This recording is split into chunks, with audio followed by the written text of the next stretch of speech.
రామరాజు విజ్ఞాన కేంద్రం సహకారంతో Vizag short film makers association నిర్వహిస్తున్న ఫిలిం యాక్టింగ్ వర్క్ షాప్ యొక్క విలేకరుల సమావేశం అల్లూరి సీతారామరాజు విజ్ఞాన కేంద్రంలో జరిగింది. ఈ కార్యక్రమంలో ఆగస్టు 1వ తేదీ నుంచి 3వ తేదీ వరకు అల్లూరి సీతారామరాజు విజ్ఞాన కేంద్రంలో నగరంలో మరియు ఇతర జిల్లాలో నటన నేర్చుకోవాలని ఆసక్తి కలిగిన కళాకారులకు ఈ వర్క్ షాప్ నిర్వహిస్తున్నట్లు Vizag short film makers association అధ్యక్షులు అబ్దుల్ ఆష్రాఫ్ మీడియాకు తెలియజేశారు. కార్యదర్శి ఎల్లాజీ మాట్లాడుతూ నగరంలో అనేక మంది నటించాలని కుతూహలంతో ఉన్నవారికి నటనపై సరైన అవగాహన లేక సతమతమవుతున్నారని, అలాంటి వారు ఈ 3 రోజుల వరకు షాప్లో పాల్గొంటే నటనపై ఉన్న ప్రాథమిక అంశాలపై నిపుణులైన ఎంఎఫ్ బాబాయ్ మరియు వరప్రసాద్ లాంటి వారితో పాటు కొంతమంది రిసోర్స్ పర్సన్స్ కూడా ఈ వర్క్ షాప్లో నటనపై తర్ఫీదు ఇవ్వనున్నారు. ఈ కార్యక్రమంలో అసోసియేషన్ సహాయ కార్యదర్శి ఉమా మహేష్, సభ్యులు గణేష్ తదితరులు పాల్గొన్నారు. నా పేరు దండు నాగేశ్వరరావు, గుడిజాడ సాంస్కృతిక వేదిక కార్యదర్శిని.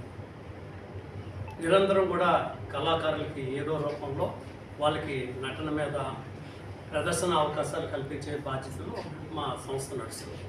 దాంట్లోనే ఈరోజు షార్ట్ ఫిల్మ్ అసోసియేషన్ వారు నిర్వహిస్తున్న కార్యక్రమంలో మేము కూడా భాగస్వామ్యం అవుతున్నాం. ముఖ్యంగా ఈరోజు ఆగస్టు 1, 2, 3వ తేదీల్లో షార్ట్ ఫిల్మ్ సంబంధించి వర్క్షాప్ పెట్టడం అనేది జరిగింది. అయితే ఈ వర్క్షాప్కి గతంలో జరిగిన వర్క్షాప్కి చాలా తేడా మీరు చూడబోతారు. ఎందుకంటే ఇక్కడ నిష్ఠాతులైనటువంటి పెద్దవారి చేత క్లాసులు ఇప్పించడం జరుగుతుంది. ఉదాహరణగా Bobby Vardhan garu, ex head of the department theatre arts and journalism department. 2 Meghada Sasibhushana Swamy garu, theatre arts Andhra university. వీళ్ళే కాకుండా విజయనగరం నుంచి గద్దె వరప్రసాద్ గారు, ప్రముఖ రంగస్థల నటులు, సీడీ నటులు, అలాగే ఎఫ్ఎం బాబాయ్ గారు అందరికీ సుపరిచితులు, వాళ్ళు కూడా సీనియర్ నటులు, దర్శకులు. అలాగే వీళ్ళంతా కూడా కేవలం నటన మీదే కాకుండా దర్శకత్వం మీదే కాకుండా ఎన్నో తెలుగు రాష్ట్రాల్లో జరిగినటువంటి నాటక పోటీల్లో న్యాయ నిర్ణేతలుగా, ముఖ్యంగా నంది నాటకోత్సవాల్లో కూడా న్యాయ నిర్ణేతలుగా వ్యవహరించిన వాళ్ళు కూడా ఇందులో ఉన్నారు. అటువంటి వాళ్ళతోటి ఈరోజు వర్క్షాపులు జరిగినట్టయితే ఈ కళాకారులు నేర్చుకునే కళాకారులకి మేలు జరుగుతుంది. వాళ్ళ భవిష్యత్తులో కూడా ఒక సంపూర్ణమైనటువంటి ఒక నటులుగా రావడానికి అవకాశం దొరుకుతుంది.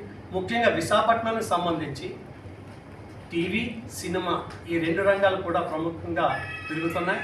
వీటిలో ఈ కళాకారులకి ఈ ద్వారా ఇలాంటి శిక్షణ ద్వారా రేపు షార్ట్ ఫిల్మ్లో కానీ ద్వారా కింద నుంచి కూడా సినిమాల్లో కూడా వెళ్ళడానికి అవకాశం ఉంటే దానికి సంబంధించిన సబ్జెక్టులు ఏంటంటే ఫేస్ ఎక్స్ప్రెషన్, మాడ్యులేషన్, నటన, మూమెంట్, ఫ్రేమ్ డివిజన్, ఫ్రేమ్లో ఉండి ఎలాగా మనం కదలకుండా ఉన్నటువంటి సంబంధించి ఆ కెమెరాకి సంబంధించి ఏ విధంగా మనం డైలాగ్ చెప్పాలి. నాటకానికి, టీవీలకి, షార్ట్ ఫిల్మ్లకి, సినిమాలకి తేడాలు ఉంటాయి. నాటకంలో అయితే మూమెంట్, ఓవర్ మూమెంట్ ఇవ్వాలి.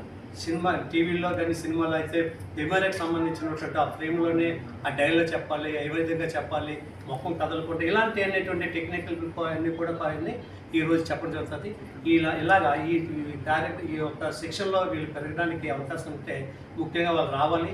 ఈ రావడానికి కూడా మీ అందరూ మీడియా ద్వారా ఇది ప్రచారం ఎక్కువ జరిగినట్లయితే ఎక్కువ కళాకారులు వచ్చి తద్వారా ఈ శిక్షణ జయప్రదం చేయడానికి, ఆ విధంగా వాళ్ళు కూడా మెరుగులు తెలుసుకోవడానికి మీ అందరూ కూడా మీకు మీడియా ద్వారా ప్రచారం చేస్తారని చెప్తూ సెలవు తీసుకుంటాం.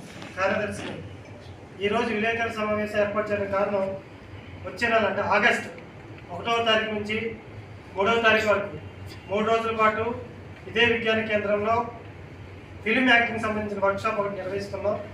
దానికి సంబంధించిన వివరాలు మీ అందరికీ తెలియజేసి నగరంలో ఉన్నటువంటి పౌరులందరికీ సమాచారాన్ని చేరవేల ఉద్దేశంతో ప్రెస్ మీట్ని అరేంజ్ చేయడం జరిగింది. ముందుగా మీ అందరికీ స్వాగతం, ధన్యవాదాలు వచ్చినందుకు.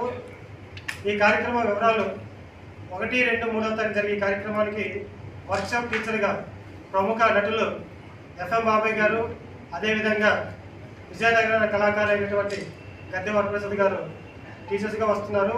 రీసోర్స్ పర్సన్గా ఆంధ్ర యూనివర్సిటీ నుండి 2 ప్రొఫెసర్స్ కూడా ఈ కార్యక్రమం గురించి పాల్గొంటున్నారు. అయితే 3 రోజులు జరిగే కార్యక్రమంలో పాల్గొన్న కళాకారులకి నటన పైన ప్రాథమిక అంశాలు తర్ఫీదు ఇవ్వడం జరుగుతుంది. దాంతోపాటుగా పాల్గొన్న ప్రతి ఒక్కరికి సర్టిఫికెట్ ఇవ్వడం జరుగుతుంది. 3 రోజులుగాను ప్రవేశ రుసుముగా ఒక 500 పెట్టి 3 రోజులు మధ్యాహ్నం పూట భోజనం కూడా ఆ 500లోనే చార్జ్ చేయడం జరుగుతుంది. ఇది కేవలం వైజాగ్ ఇతర జిల్లాలో ఉండే కళాకారులందరూ నటనపై ఉన్న అవగాహన పెంచుకోవడానికి, ఇతర ఇన్స్టిట్యూట్లకు వెళ్ళి నేర్చుకోలేని ఇబ్బంది పడిన ఆర్థిక ప్రాబ్లమ్స్ అందరికీ కూడా ఇదొక వేదిక అవుతుంది.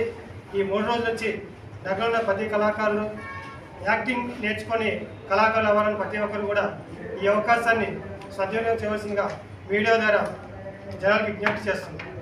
ప్రాథమిక అంశాలు కళా నటుడికి కావాల్సిన ప్రాథమిక అన్ని అంశాలు, ఉదాహరణకి నవరసాలు అయినటువంటి బాడీ లాంగ్వేజ్ కానీ, వాయిస్ మోడ్యులేషన్ కానీ, ఇలా చెప్పుకుంటూ ఏవైతే ప్రధాన అంశాలు ఉంటాయో దాదాపు 16 అంశాలని ఒక్కొక్క రోజు 4 టీచర్స్ 4 సెక్షన్గా డివైడ్ చేసి ఒక్కొక్క రోజు మొత్తం 3 రోజులు కూడా కవర్ చేయడం జరుగుతుంది.